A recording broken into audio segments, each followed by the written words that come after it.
Hey, team players, it's Local Football Flavor. Joe and Bob coming at you with another sleeper draft. If you watched our last episode, we did a 12-team PPR mock draft on Sleeper. Now, Sleeper is an app that you can get on your phone, iPad, tablet, computer that almost everybody uses for mock drafts nowadays. And it's just good to practice so you know what you're going to be walking into. You know, roundabout where you can get guys that you like, where you can get guys that maybe you're thinking, oh, I want to take a chance and maybe I'm going to go running back heavy, see what that looks like. Maybe I'm going to go wide receiver heavy before you lay down any money, before you lay, any bets down with your friends about what you're going to do. So we're in what we're going to have up in a couple of minutes here is a 10-team half PPR snake draft. It's just half PPR is a little bit different. And that's why we want to show some love to it, because there is a little bit of a different thought process to it. The volume guys, the Deontay Johnsons of the world become less valuable, and it's a little bit more blend. And for those who do the DFS plays, those are always half PPRs, for the record. So Bob and I are going to be taking this from the right before the turns. So I'm going to be at the 2nd spot. Bob's going to be at the 9th spot.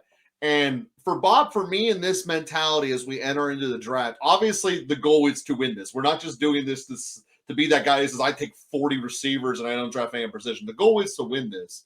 But when I'm sitting here with the 2nd pick overall, I'm almost thinking that I'm going to be taking McCaffrey, and that's who I want. Because, I really like overall as we look in this draft, the first round or two of running backs. And then there is a gap for about the 4th or 5th-ish round where I know I hate them. I'm talking about the Mixons of the world that I just want to avoid. I don't want to touch. So at that spot, that's where I want to be looking at receivers. And having this mentality of a pre-draft coming in, knowing that I'm at the front half of the draft, means I almost have to go running back early, and that's why I'm really hoping that the guy who takes the 1 spot does ultimately take JJ. Well, it's really interesting in a half PPR league how many points the disparity is now. So where we had maybe like 50, 60 points, now it's only like 10 between Jefferson and McCaffrey. And you look at it, and McCaffrey ranks above Jamar Chase as well in half PPR, potentially, when it comes to shakedown. So I think that half PPR presents a different challenge for people where, especially if you're doing the wide receiver kind of strategies, you may be less likely to do that in a half PPR. But guys like Derrick Henry are still extremely valuable. He had a high volume carries last year. And I think that when you look at where he's getting taken, he's a good option in half PPR leagues. Same with Najee. Same with Breece Hall, Ramondre Stevenson.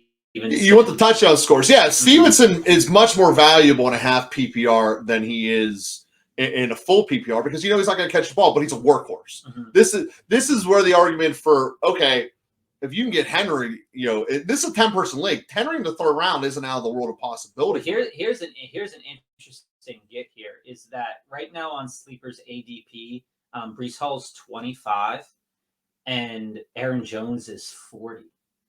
Oh, that's a drop. And when you go overall and you take a look, I think Aaron, just Green Bay Packers, I think Aaron Jones leading that team to touchdowns in terms of total touchdowns. You have a couple tight ends.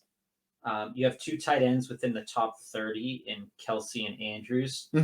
And you have 4 tight ends in the top 50. But mostly even in this half PPR, you have 1, 2, 3, 4, 5, 6, 7, 8, 9, 10, 11, 12. I mean, you have at least 12 wide receivers in the top 30 as well. And, it's all the names that we know, all the names that we're excited about. It looks like this is getting filled up. We got 2 teams waiting around. It's another interesting point in the PPR world.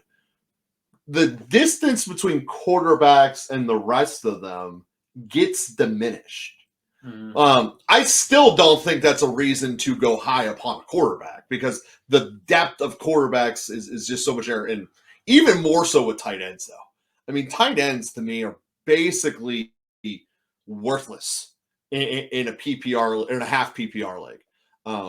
It's a position I don't value in the first place. But let's pull the draft up here as we are about to begin. That tracks. Like Higbee would have like 8. So perfect. Everything I wanted there.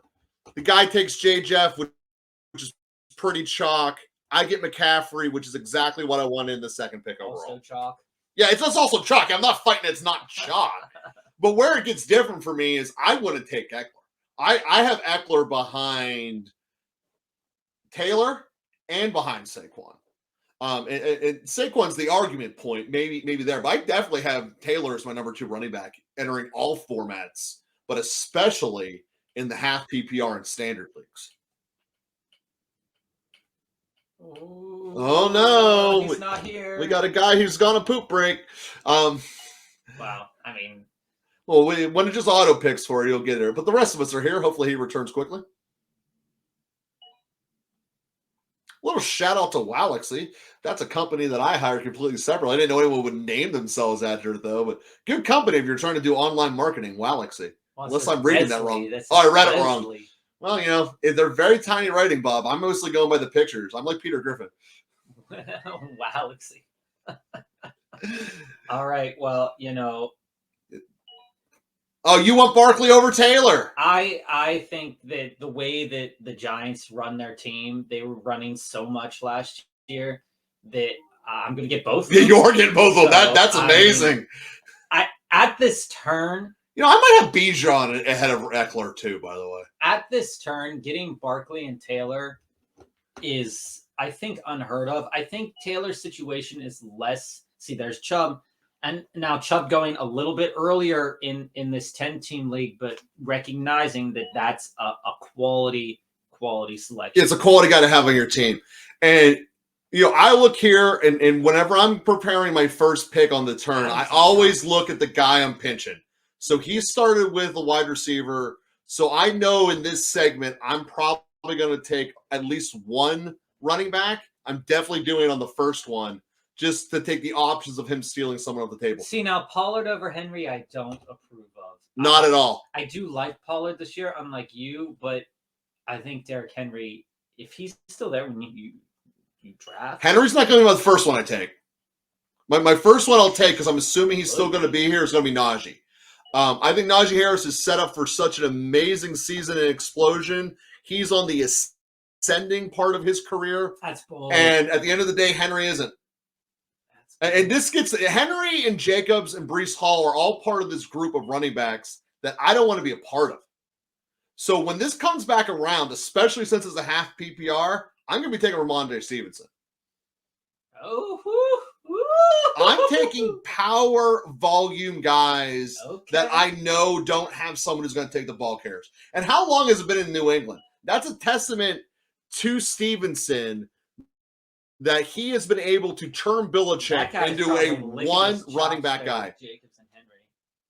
I don't want Jacobs and Henry are the definition of drafting a name and losing your league. Both of them are that. Jacobs was effective last year because of the vertical passing game that the Raiders brought to the table. That does not exist with Jimmy G. That team is going to have everyone in the box against them, and it's going to be a big-time bleep show trying to run the ball behind the Oakland Raiders. And that's why I ain't touching them. And that's why you can see I went with guys that people are going to say I just reached on. But at the end of the day, when we get closer to August, you're going to see that was the answer. It was hard to pass on my boy Olave, though. I do have to admit that. I thought having Jamar Chase, Amon-Ra St. Brown, and Jalen Waddle as your top 3 players, that's something. And we're in a league where you only play one flex. There's Mahomes. So doubling up the Kansas City connection there. I certainly understand the stack. The two of them warrant it. But that guy's going to be in trouble when it comes time for wide receiver world. Oh, that was my guy. You have been wanting Devontae Smith and coming up a guy short in every single one of these that we've recorded. No, and I'm not. I'm not too excited about that or happy about that here. Nor should you be. You know, I think it's early for DK Metcalf. I would have liked to take him on the turn coming around, but I think that guy would take him too. Well, he's already taken 2 receivers. Yeah, but it doesn't matter. Wide receiver is the thing now. So. You know. Oh, that I hurt too early for Hurts. And a tight end. That guy's going to have the worst thing. And he named himself after Ayuk. That guy's going to have the worst draft going. I'm calling that right now. The number 10 spot's has completely blown this draft. I'm going to take Aaron Jones there above Kenneth Walker, also above ETN and above Gibbs. Aaron Jones is an elite level talent. Sure is. That really, the way it's last season shook down, it did not play out for Aaron Jones. And I know I'm such an Aaron Jones hater because I owned him last year. But he was my second option last year in my league, but now he's the third. And so if I can flex Aaron Jones instead of playing him as my everyday second or first running back, I think it's a better play. And he eventually could slot into a starting role there as a running back 1 or 2. And I think having Barkley, Taylor, and Jones. People are down on Taylor because they're unsure of the situation in Indianapolis, but he's the clear-cut number 1 running back there. That would have been nice to get Kenneth Walker, too, coming back for you. That's what I would have done. I like guys I know are going to be the workhorses of their teams. And McCaffrey obviously is that in San Francisco to the point where he's so valuable they bench him when they're winning by too much. And Najee and Harrison definitely are that for here. So now I'm sitting here at a spot with wide receiver world. Half PPR, Keenan Allen is less attractive to me. But if Cleveland is going to do anything successful, it is going to be on the back of Nick Chubb and Amari Cooper. And I like taking that. Cleveland's clearly going in a passing direction. Cooper is going to be a guy who's going to get a lot of volume as the year goes on. And he's not really getting that early publicity that you would expect. So let's scroll down here a little bit. You missed the first 2 rounds. You can flick back in the episode. See Lamar coming at, 5th quarterback off the board. I could foresee Fields come in this round too. Yeah, I look at this receiving group. I'm not sold on Ridley. I'm really interested in McLaurin.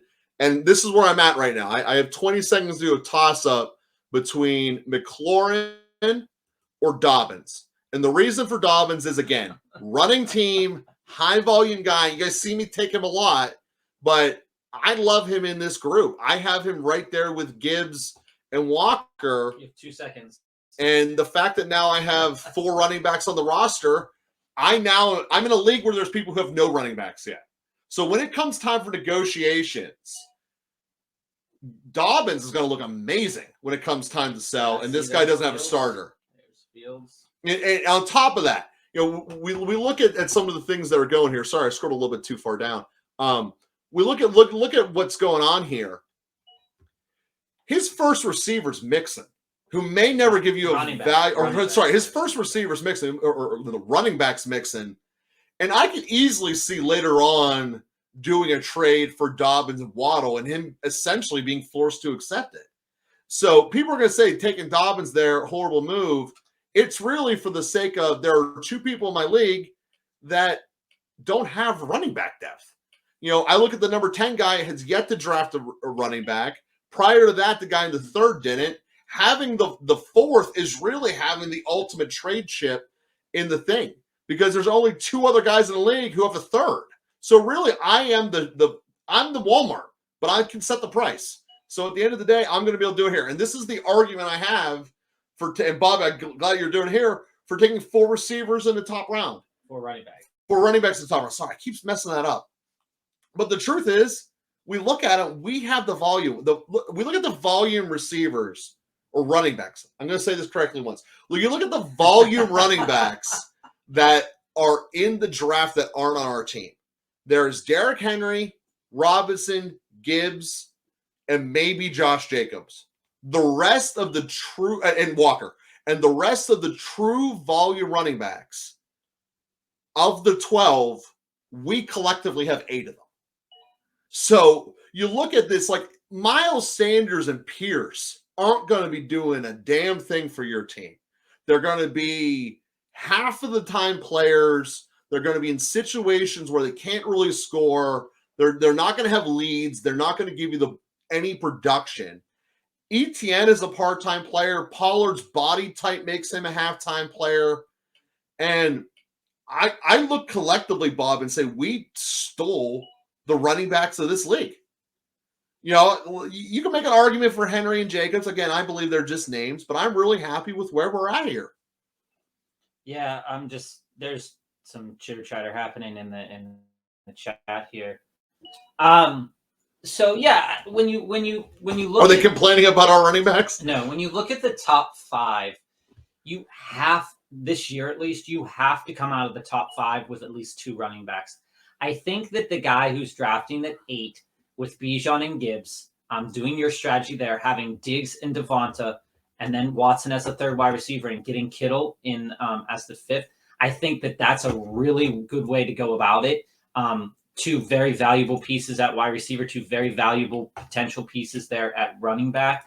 I think that coming out of it, like this guy with Hill, he has Hill and Olave and Josh Allen and Hawkinson, very good players there. But then Pollard and Swift, you're kind of looking at and be like, okay, maybe I'm going to be struggling there. The guy at number 1 now coming out with Henry and Jacobs, I like that combination a lot. I also like Akers and the potential of Javonte Williams on a comeback. I think he could have probably got him in the 8th round, but you know, it's interesting.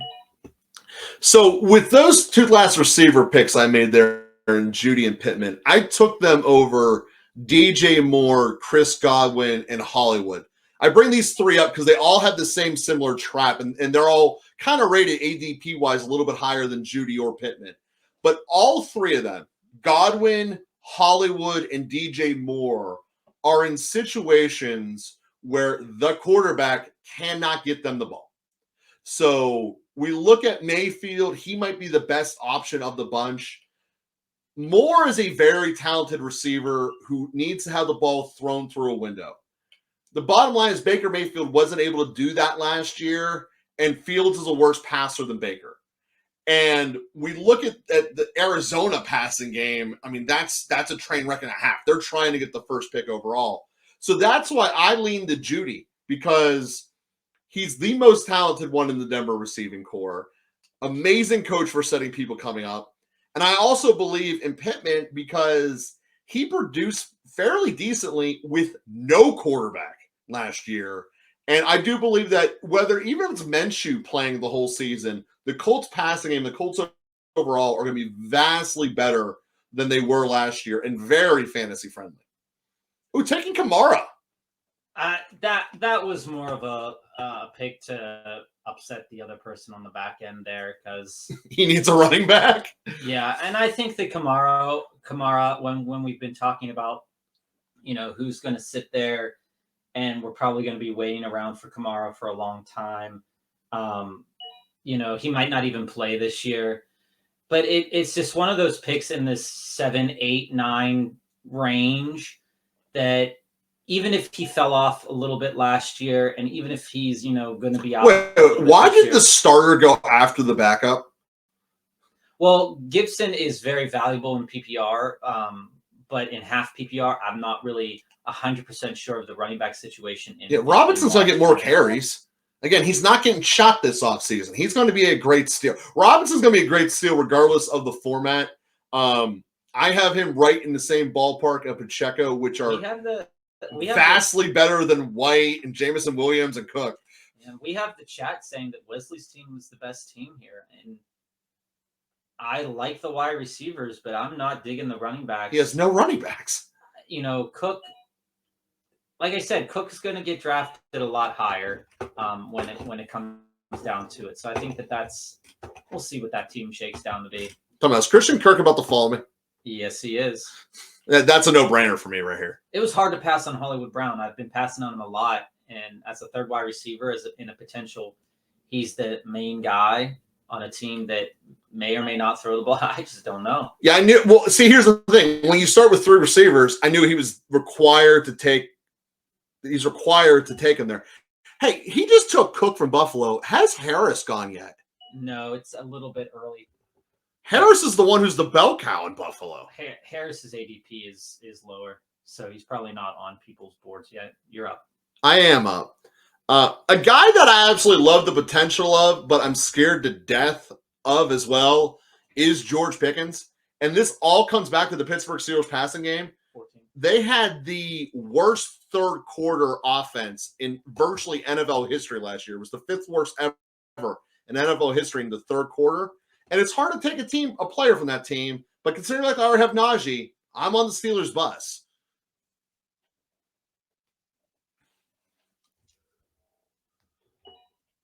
So as I look how my team is shaking out, I have 4 running backs and 5 receivers. It's not a bad spot to be in. It's not a bad spot to be in. We look and say, hey, I have 3 picks left following this. I need to get a quarterback and a tight end. And I essentially have probably locked myself into that group of who will it be now. I have someone that I keep my eye on for this part in the draft. As you guys have seen him before, Bob knows who it is. It's Cole Kmet. I'm absolutely obsessed with him. If he comes back to me on my pick, I will be taking him. But that's how I treat the final 3 rounds, just knowing the players I want, regardless of ADP, and bringing them in. So there's 2 tight ends on my end of the game board, and there's 2 quarterbacks. So the 2 quarterbacks being Carr and Love, and I know I'll get either one of them in the last round. So it's going to come back to the tight ends. Am I going to get the 2 that I want there? Yeah, and you'll see that a lot. Wow, the chat is saying, how is Trevor Lawrence still here? Because people are realizing don't draft a quarterback. People already took their quarterbacks. So, I mean, except for me and you. I mean, this guy Vic is definitely going to take him, but other than me and you and this guy, Well, now it's just me and you are the only 2 who don't have a quarterback yet. And the one that I want that I believe is going to be amazing is Derek Carr. I think he's going to blow up the world. The Saints have a good offensive line, a great vertical passing game. Mm-hmm. I love the Brandon Cooks pick. I celebrate him every single time he goes up. Brandon Cooks, it might be of the number 2 receivers in the NFL, the absolute best. Again. Michael Thomas for all the reasons. In round 10. I mean, it's a home run pick, yeah. When I spoke about Michael Thomas in our draft pre-shows, I really said I didn't want him. But the more and more I'm seeing where I can get him at the price that I can get him at. Oh, at the 10th round. Yeah, it's basically free. I like Cortland Sutton and I like Michael Thomas. Who would I rather have? I'm just, not 100% sure. I think that the way Sutton was used last year, if Russ could come back and Peyton will coach him up, I think it's a good place for Sutton. But I mean, Michael Thomas's talent and just big bodied, it's hard. It's hard. Well, this is the time of the draft that you take your home. You forget about the floor and you go all about the ceiling. That's why Sutton to me is verging on undraftable. He's never going to be one of my top 3 guys that I rely on a week-to-week basis because by then you'll already have had drafted at least 3 receivers by the 10th round. And for me, he's just not going to fit the profile. So here's my reasoning here for going running backs a little bit earlier this year is that I would much rather have... That's not me, is it? No. I'd much rather have Madison as my 4th running back than having Rashard Penny as my 4th running back. Or rather than having Khalil Herbert as my 4th running back. Absolutely. And I'd rather take chances on these wide receivers that could potentially boom out. And this is my tight end boom out pick, by the way, which is Cole Kmet. I completely believe that he is going to take off and explode with the Justin Field passing game. And obviously I didn't touch any of the guys that he wanted. I look now here. Now I'm in a debate between Quentin Johnston and Jamison Williams. I'm siding with Jamison Williams because I only have 1 pick left and I have to use the following one on a quarterback. And the reason for this is I naturally am against rookie receivers. Rookie receivers at the end of the day tend not to produce to an extremely high level. And I know Jamison Williams is the number 2 in Detroit and does produce. And given the receiving core I have already, I can have him sit for the first 6 weeks. Yeah, and you'll see that in a 10-team league of 13 rounds, similar to our 12-team league of 13 rounds, there is much less quarterbacks being drafted. We're not having stream them. You know, other than the Joe Burrow, Russell Wilson selection here, there is not, you know, double quarterbacks being taken. And so if it comes down to it, I'm taking Dak with this next pick. Makes sense. And then Dak has to be the best quarterback left on the board. When you look how they're rated by ADP, he is. It's Dak, Watson, and Tua. See, that was a timeout pick there. He was the best ADP there. All right, well, we're going to take Kirk. Why not? Kirk Cousins, he's going to produce for you. And so I look at it as this. Watson could be a home run. And if Watson's rarely on the board when it comes time for me to have to pick a quarterback. But given the fact that I have to because it's the last pick, if Watson's there, he's the one I'm going to go with. Just normally by the time I draft, people are taking 2 quarterbacks by now, so Watson ain't even in the discussion. That's why I live in the Carr and Love world.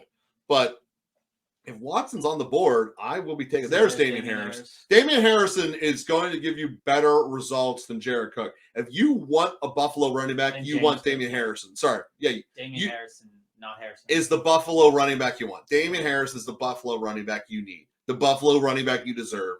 The Buffalo running back that's going to score touchdowns. Yeah, and I mean, and here to go along with tight end, Cole Kmet's the guy in a 10-team PPR or half PPR.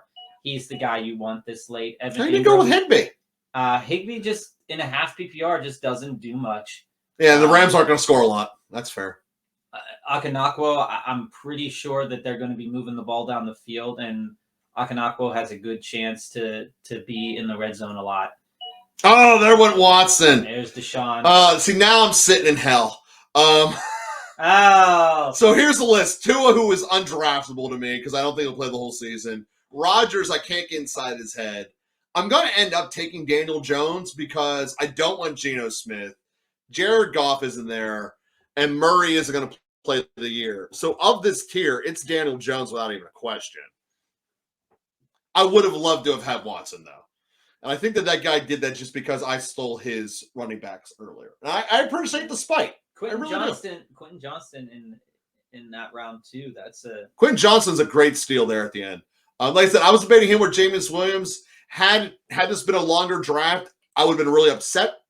And I probably would have taken Quentin Johnston first and then taken Williams on the second. Yeah. Because he would have been here at the back end. But when you're at the end of your draft, you take the people you want regardless of what I feel like the status is. Most of my drafts that I'm in, I feel like they're longer than this. They are. 13's a little light, but it still gives you a good starting point of where you're at. You know, you're starting your 2 running backs, your 2 quarterbacks, and your 2 flex, and you can still see you can build a very good team, denying the tight end and the tight end and the quarterback position, and going all running backs and quarterbacks or running backs and receivers here. So, so this A-Bar guy just chatted me what he should have changed here. Which one is he? The one that Kupp, Adams, and Diggs. Kupp, Adams, and Diggs. Well, he should have got a running back earlier.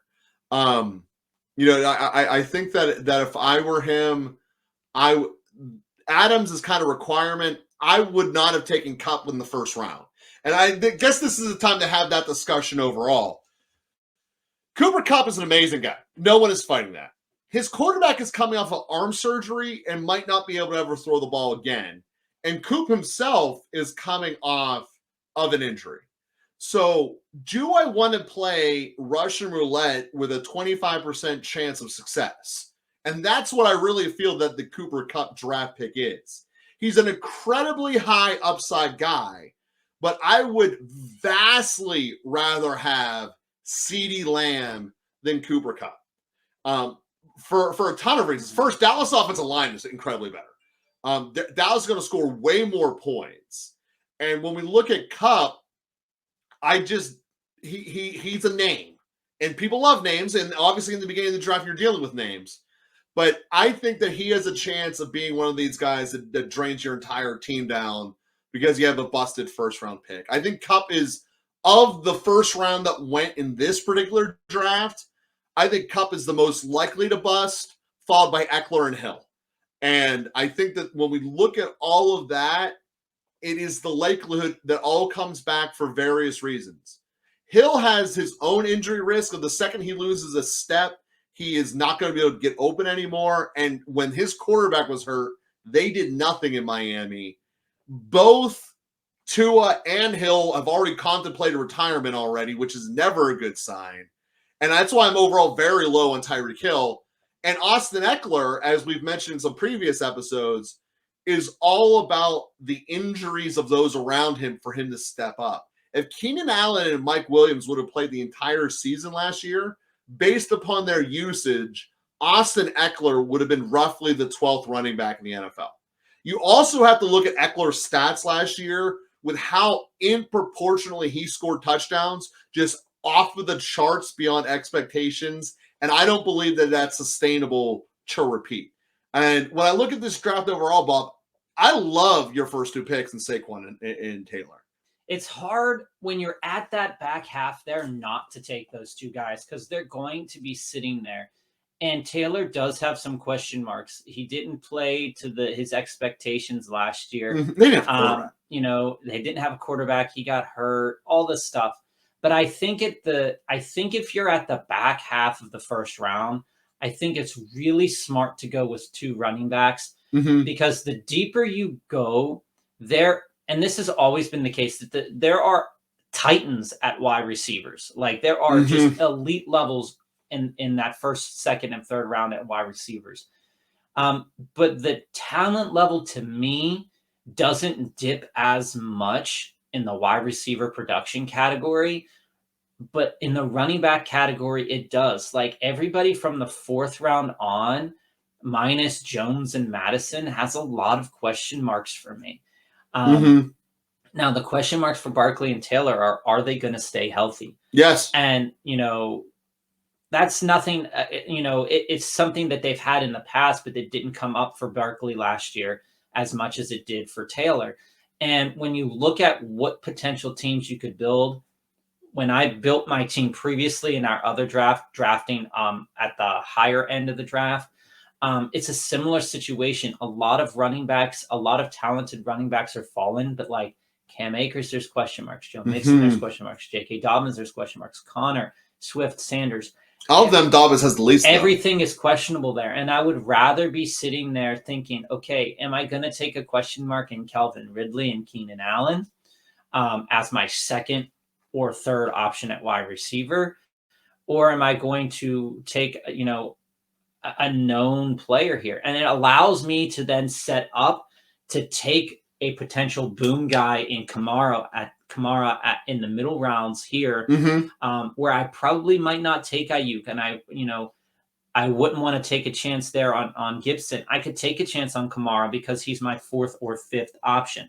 But if Kamara is my third option, that's where it gets a little bit dangerous because he might not play this year. But right now, as a fifth running back, there's really no skin off my back. And the only players I missed out on were Ayuk and Gibson.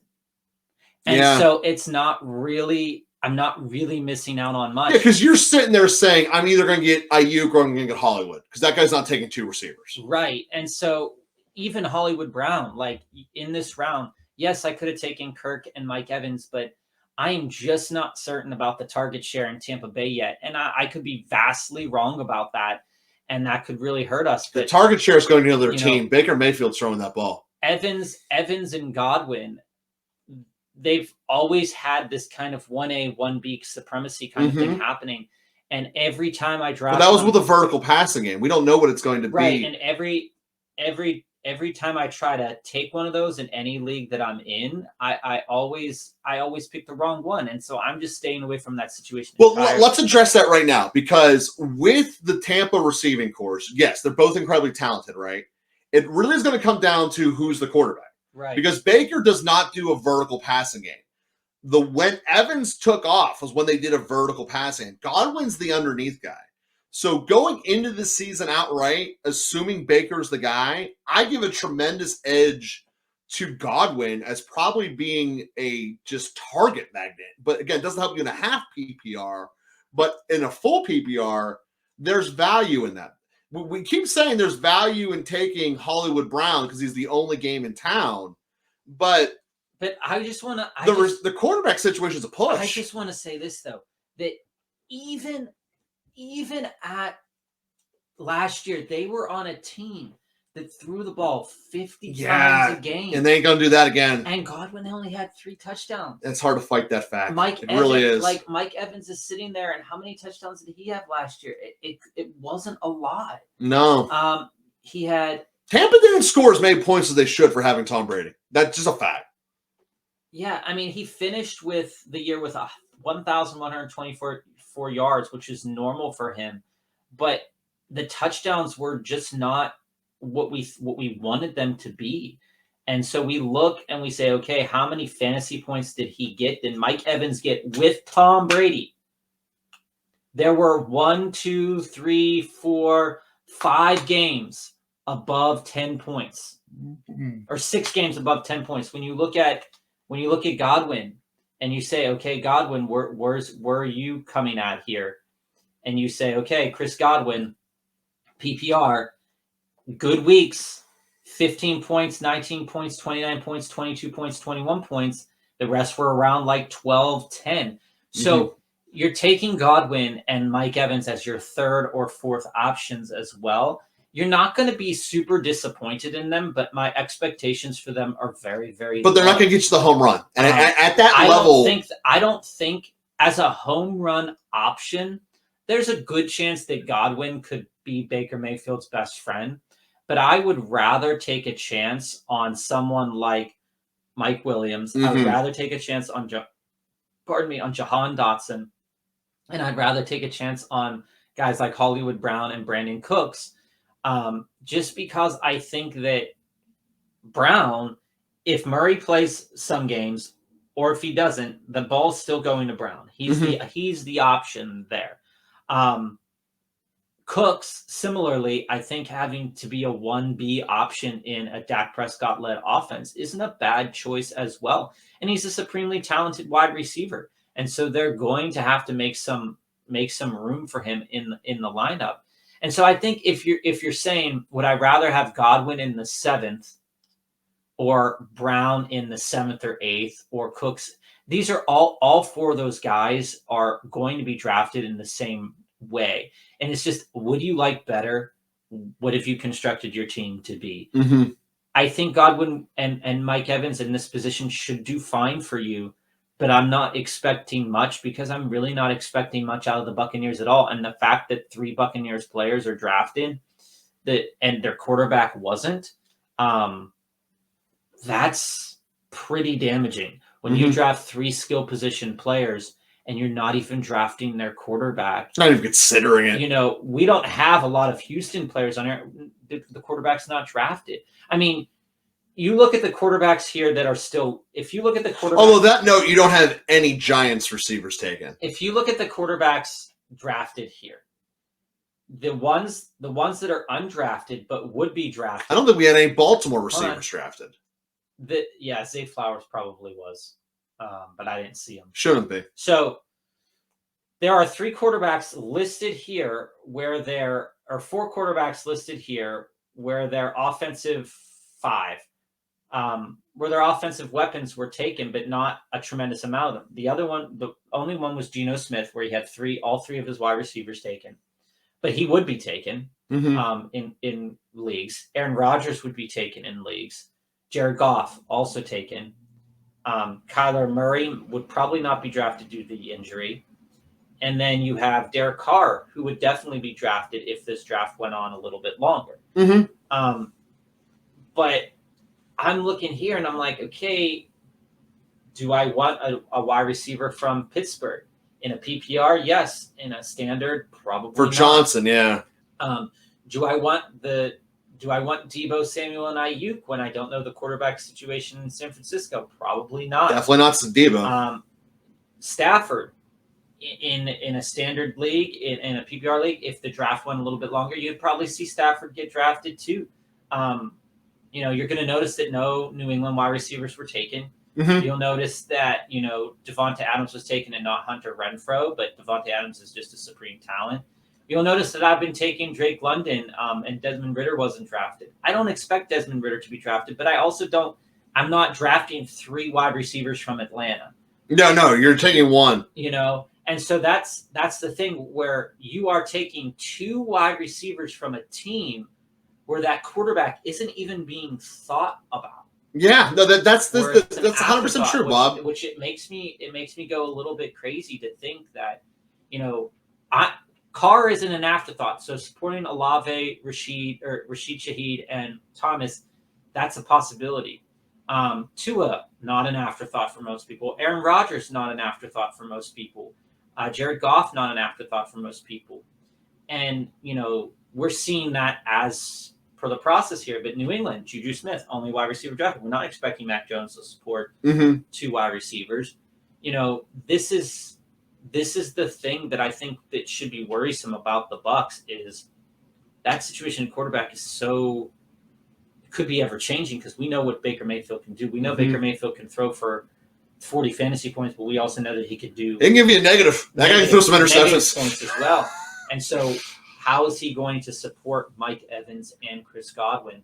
And realistic answer is he's not gonna. I think they're being drafted on name alone, and I think that we're going to be a little bit disappointed. But if you take him as your 3rd guy, you're probably not going to be that disappointed. So, as I look at the draft that we just did here, Bob, I think that 2 people here that are going to have the hardest chance to win as the season went on, both were next to us. I believe it was the guy who had the first pick overall and the guy who had the last pick overall. I go down this roster. They're all names.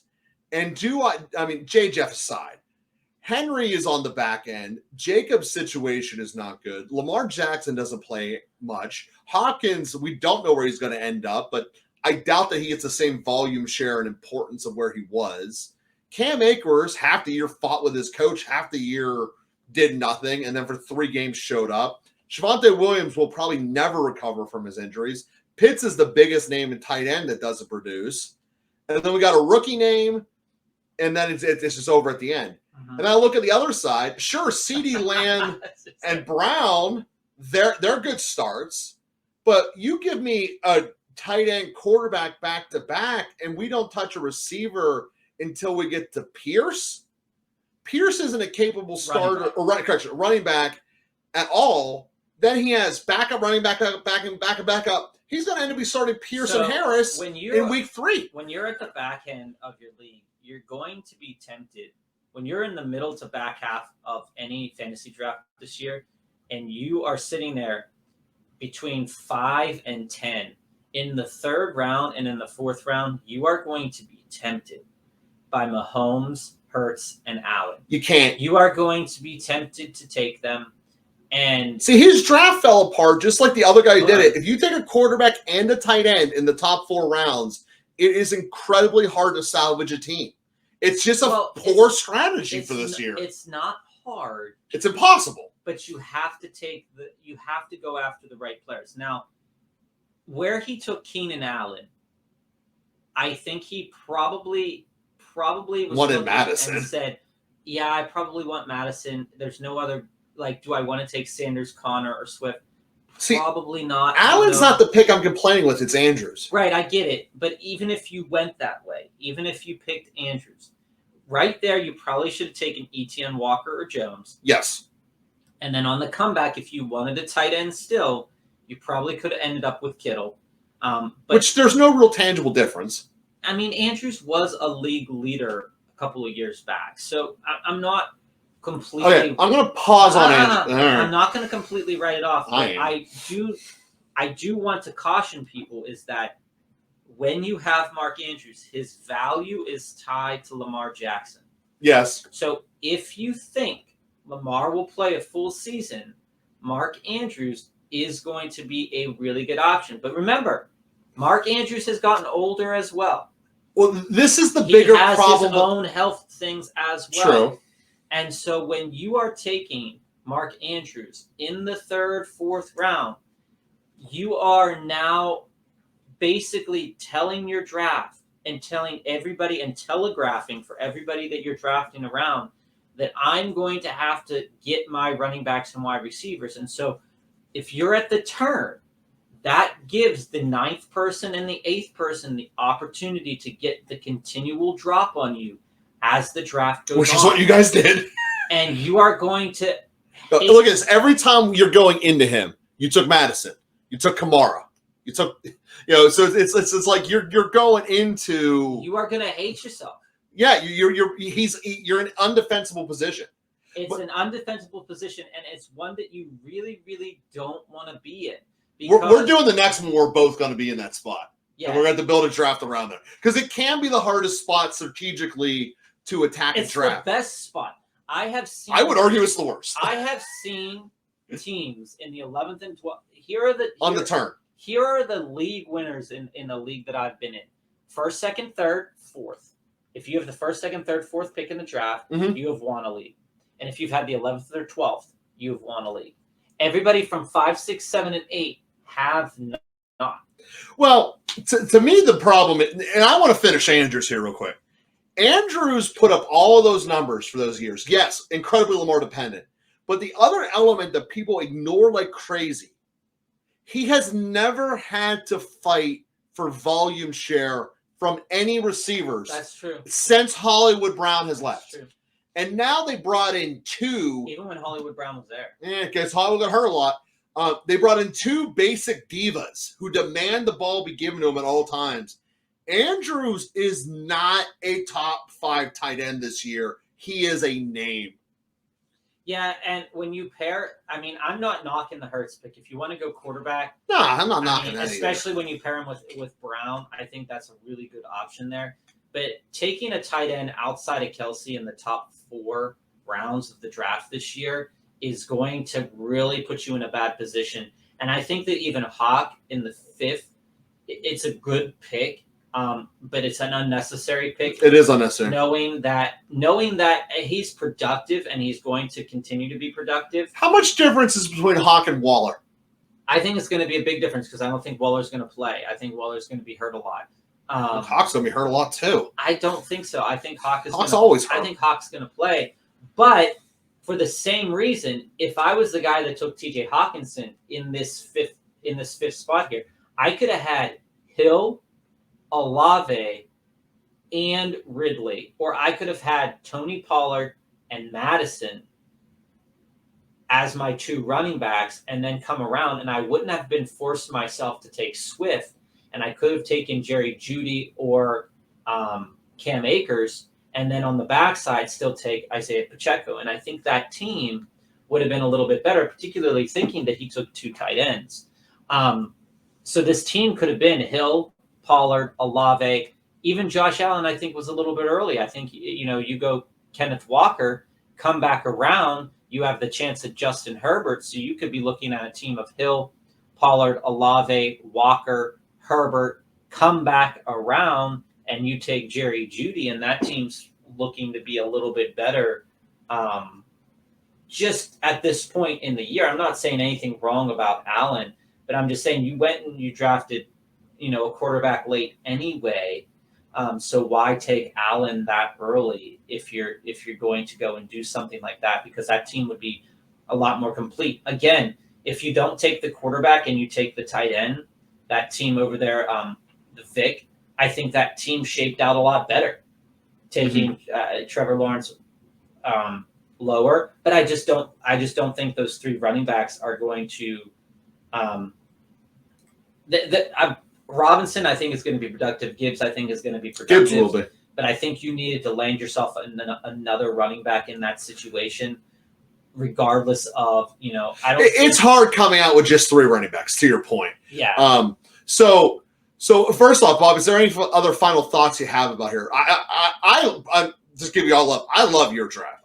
Obviously, I'm a big running back guy, but even with the receivers you pulled out here, with Metcalf, London, and Hollywood, and Cooks, because Cooks should be included in this group. Between those 4, you have 2 high floor guys every week that you can live with. Because Cooks, I think, is going to be one of these guys who you can bank on as a high floor guy later on in the rounds. And you have a complete out of the ceiling potential massive hit in Thomas there. And I know your running backs are solid. So the only spot I like about your team is your tight end, but who cares? The two guys I'm going to ride or die with in every single draft I'm in mostly is going to be London and Madison. I got that. I'm seeing that. I mean, it's just unreal stupid potential that in the 5th and 6th rounds, even in the last one, that I could get 2 starters. Madison is productive. We saw that he was the only running back in the league when he took over for the starter that it was almost like it was 0 drop off. That's true. From the starter to the backup. And they've done really nothing to. They don't have a backup. They're just giving him the ball. And then London, when he played last year, he was off the chains good for them. Like I go back to the running backs that Madison's dropping after. I'd have him in front of ETN all day. I'd have him in front of Hall. I'd have him in front of Pollard. And I think when it's really I think it's all said and done, he's going to take Pollard's spot. I think when this shakes down in August, you're not going to be able to get Madison in the 4th or 5th round. I don't think so either. Take him in the 2nd or 3rd. Yeah, I think so too. I think that's where he belongs, though. All right, local football flavor fans, we want to see you again. So join us for our best ball leagues. If you send us your email, we're definitely planning on doing a couple of best ball leagues on FanDuel this upcoming fantasy football season. Join us; it should be a lot of fun.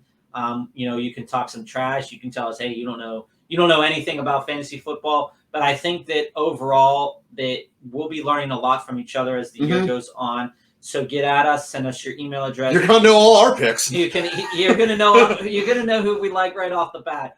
So it should be fun. So we hope to see you again in the next episode. And please join us in our best ball league.